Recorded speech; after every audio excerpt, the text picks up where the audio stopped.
Okay, folks, so it seems that David Pakman has somehow managed to embroil himself in another controversy. I mean, it feels like we have to, talk about this like once every week. He's been doing some really questionable stuff lately, whether it's him being on Jordan Peterson's ThinkSpot platform or partnering up with the Ayn Rand Institute or whatever it may be. His Bolivia takes were sort of questionable, for a lot of people. But he has embroiled himself in another controversy incredibly unnecessarily. In fact, my biggest question in regards to this video is what the purpose of even putting this video out was. Now, this video is titled Medicare for All Isn't Happening. And after it started to get some backlash, he changed the title to add in soon. He did the same thing with his Ilhan Omar video, by the way, which is kind of funny. But as you can look at the like to dislike bar, it's at 1K to 896. Now, the like bar is actually pretty surprising because for the most part, the comment section seems to be pretty unanimous against David in this situation.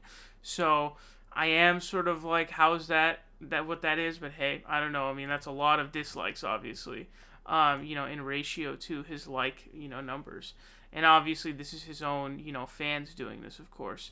So what we're going to do is we're going to play some of this on 2-speed. It's a long video. Don't think I can show the whole video, but I will try to get through as much of it as we can here.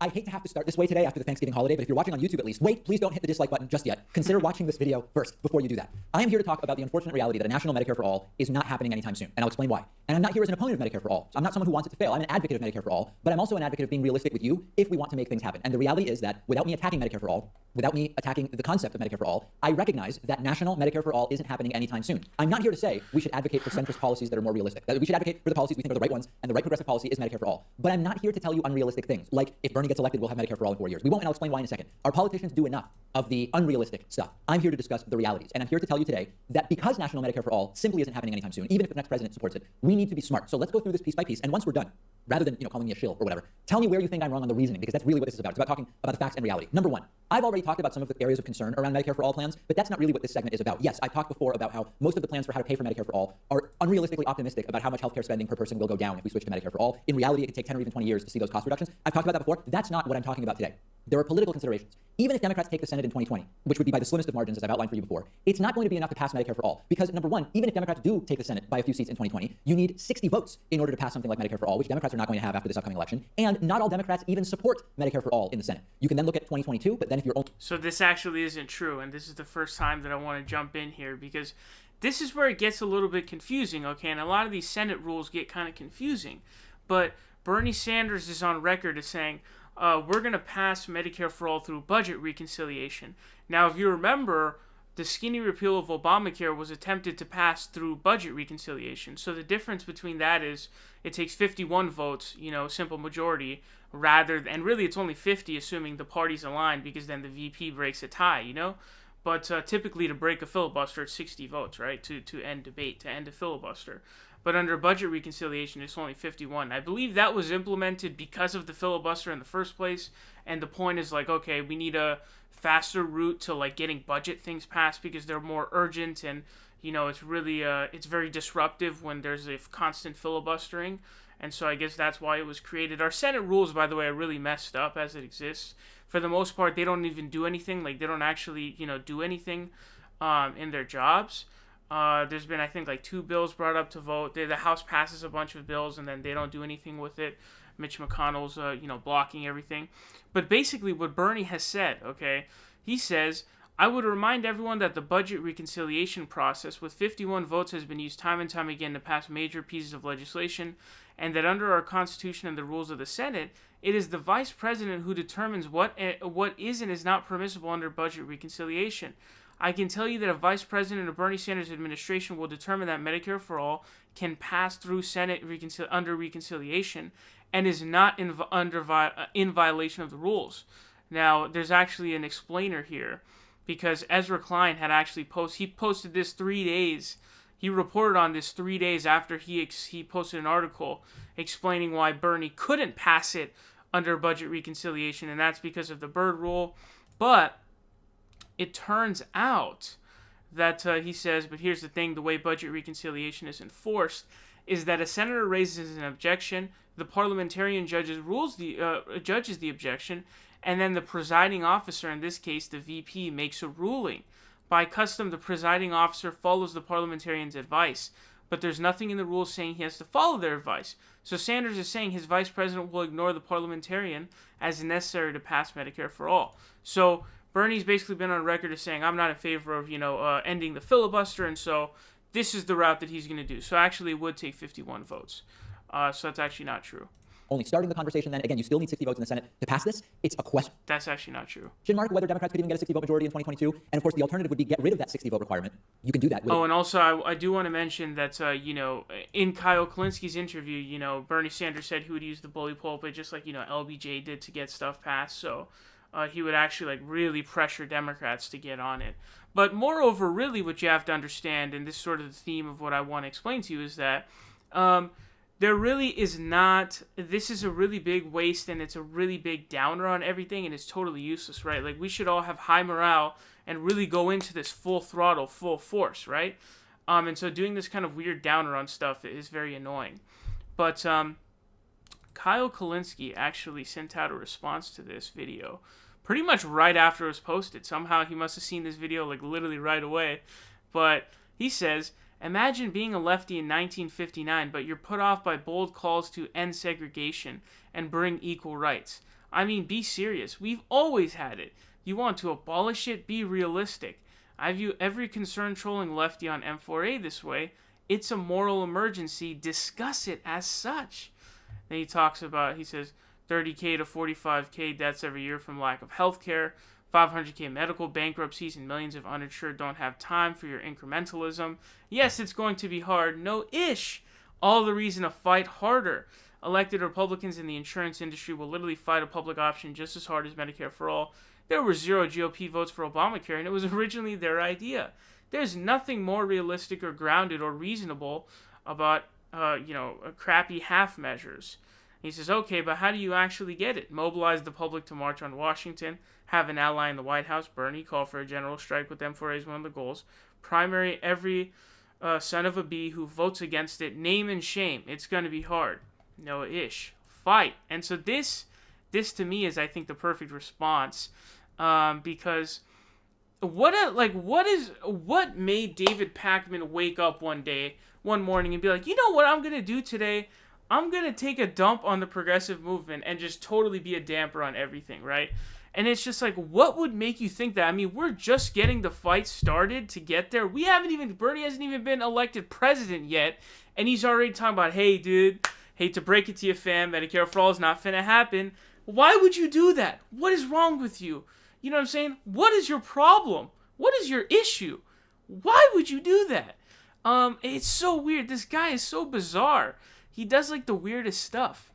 I just don't understand what would make you wake up and be like, you know what I'm going to do today?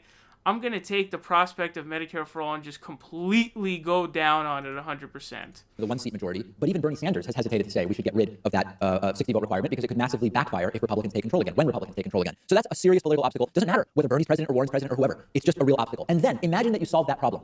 You have some bigger issues to deal with. We have a conservative Supreme Court. We are going to have a conservative Supreme Court for some time. Why does that matter? When we talk about Medicare for all, two different reasons. Number one, if you don't make private insurance illegal, as some want to do, it significantly hurts the financial viability of Medicare for all. Making private insurance illegal would be almost impossible under the current Supreme Court or any Supreme Court that's like it. It will be fought endlessly by moneyed interests up to the Supreme Court. This is not a Supreme Court that will say private insurance is now illegal. It's just not going to happen. And that is something that will hurt the financial viability of Medicare for all. And realistically, will make it not happen politically. Issue number two, you aren't. So this is something that is what we will cross that bridge when we get to it. What's the point of looking at the Supreme Court as a stopper when we haven't even got Bernie Sanders in office yet? That doesn't even make sense. So you don't have Bernie Sanders as president, so we're not really in a position to even pass it in the first place. But that kind of a logic really takes us down a path of you can't really do anything. But getting through that battle in the first place, you would go through the process that you go through would be very different and very influential. We don't know what kind of things could change from here until then either. So certainly, just mentioning the Supreme Court, putting people's names down on record and really going through cases, especially because landmark cases often get overruled. You know what I'm saying? Just, there's just so many. Obviously, you guys all know the historic cases like, Brown v. Board of Education and all these other kind of things. A lot of these will get overturned. But regardless, it's a dumb idea to look at the Supreme Court and be like, okay, this is why we're not going to start the race because of that. It's ridiculous to me. The Supreme Court can change, but I really don't think it's a good idea to look at that before we've even done anything in the first place. I think that's a really, really bad idea. Going to be able to force doctors to accept Medicare for all. Many doctors will choose to accept private insurance because, again, it's not going to be illegal, and you will see more of a move to what's called self-pay. We already see self-pay more and more in the mental health field. We see it in dentistry because dental insurance is terrible in the United States. We could spend much longer on the Supreme Court issue, but again, there is no way that a Supreme Court that is even remotely like the one we have right now would rule doctors have to accept Medicare for all. That will be a major problem for the financial viability of Medicare for all, but it won't even get to that because it is not going to be something that you will get 60 votes in the Senate for under these parameters. So what I want to talk about is not that I think Medicare for all is bad. I think it's good. I like it. I do see it as a drastic and maybe the best improvement over the system that we have. I don't want to suggest to you that it doesn't matter if a candidate supports Medicare for all. It does. We should support candidates who see Medicare for all as the gold standard and who see it as the goal. But you and I have to be realistic that it's not happening anytime soon. So before we even talk about candidates, let's talk about what could happen. Number one, it's important to get some wins that demonstrate that conceptually Medicare for all or something like it would work. These include, and this is so lame, I'm almost like going to throw up in my mouth a little bit saying it, we need to support some version of a public option as an eventual point that we get to. I said during Obamacare, Barack Obama should have started the negotiation for Medicare for all so that at minimum we end up with a strong public option. We didn't. He started with a public option and we ended up with just a massive handout of tens of millions of new customers. So the thing about this is like, okay, we're already starting at a Medicare for all, so we're going to, end up getting back to that point. So like, let's say we're in a situation where we have to compromise. Again, what's the point of saying this before we've even started the discussions yet? Because the discussions haven't even started yet. So why are you bringing this up now? This is something you keep internally, not that you talk about openly right now. That's stupid. You want to start the negotiations at Medicare for all, and then if we have to compromise, it's something like a public option or some sort of, Medicare lowering of age requirement or whatever it may be, right? Why are you telling us this now? I don't understand that. Like, we all know that. We understand. If we have to compromise, we'll take the compromise, okay? If we have to, we have no choice, okay? But there's no point of saying this now, especially when you're saying it openly, because that's sort of tampering the starting point. So you're telling us all about this starting point, and, the Republicans and things are going to know, oh, this is what they're doing. This is just dumb. Like, yes, we understand that, but that's why we're going to the table with Medicare for all. If it ends up being a compromise, okay, so be it. But we went to the table with Medicare for all, and we fought our hardest for Medicare for all. That's the point. So I don't understand the point of this or this entire video. Customers to for-profit insurance companies. I know it's so lame and milquetoast to talk about a public option. And as I said before, all the public option will do is, estimates say it'll reduce the cost of private insurance by 7 to 9% because of its impact on the market. But if we end up with the best possible version of a public option, ideally it will work well because it will be properly set up and funded. We can then point to it and say, look, that was an improvement. Let's keep going to the next step. That's number one, but that's not all. Number two, it might be possible. And again, we all, and I don't even want to go into the description again because we've spent so much time on this. A public option is really doomed to fail, unfortunately. So honestly, I'm not even sure it would have the effect that he's thinking of. I'm sure it would improve what we have, but Obamacare improved what we had, but it didn't. That didn't change the Republicans just completely taking it to the mat. So I don't really understand that. Possible to make a change to the Medicare eligibility age, which won't totally rock the boat. Like, for example, lowering the age to 60 or maybe to 58. This is actually step one in some people's plans for Medicare for all. Elizabeth Warren, for example, has talked about let's lower the eligibility age, better said, in steps. And that might actually be a viable first step. There would probably have to be some kind of trade, though, because, again, even many Democrats in the Senate don't support Medicare for all. That's not going to change in 2020, and it's unlikely to change in 2022. Third, and this is to me the most exciting, what about state single payer? Vermont wanted to do this, but it ended up failing for a variety of reasons that we could explore in a different segment. If Medicare for all succeeds at the state level, a serious conversation about national Medicare for all would hopefully be able to start. Obamacare mirrored, years later in many ways, the Romney care system that started here in Massachusetts. It falls way short of being what we want, but the point is state level success can actually push nationally implementing some of these policies. So please don't kill the messenger. This is not me attacking Medicare for all. I like Medicare for all. I want Medicare for all. This is the reality. So that doesn't mean that we now say, hey, you know what? If either way the best we can get is a public option or lowering the eligibility age for Medicare a few years, you might as well vote for Joe Biden. No, that's not what I'm saying at all. What I am saying is that there are a lot of people out there, and they're emailing me regularly, who seem to be making arguments and decisions based on the idea that if Bernie wins, we get Medicare for all in 4 years. That if Warren wins, for the people that believe she's for Medicare for all, and she does seem to be, then we get it within 4 years. We just don't, and I'm not being defeatist. Let's strategize around what we can do. Let's make it happen. And if you disagree with me, tell me where I'm wrong on the facts, not that I'm a shill or whatever. I want Medicare for all, but I need to be realistic about how we get there. Again, even when he gives his explanation of why he's making this video, I still don't really understand it. So he's saying that people are emailing him saying that, Bernie's going to get Medicare for all in 4 years. Like, what's the point of saying that that's not going to happen? I don't understand that. It just doesn't make sense. Like, dude, we're gearing up to go into a fight, and you're telling us we're going to lose. Like, what kind of ish is that, dude? What a terrible person, and what a terrible effect you have on a movement. It just completely destroying morale like that. Why would you do that? What is the purpose of this video? There's no reason to make this video, dude. Nothing politically is easy, especially with the stacked deck that we're going up against now. And you're coming out and telling us, yo, dude, before we even start, you're going to lose, bro. What's the purpose of that, dude? Not to mention, he doesn't mention budget reconciliation and, the bully pulpit, etc., etc. He doesn't, mention any of those things. But the incrementalism really isn't going to fly either. If it turns out we have to compromise because we're in a position where we have to compromise, so be it. We will compromise because we have to.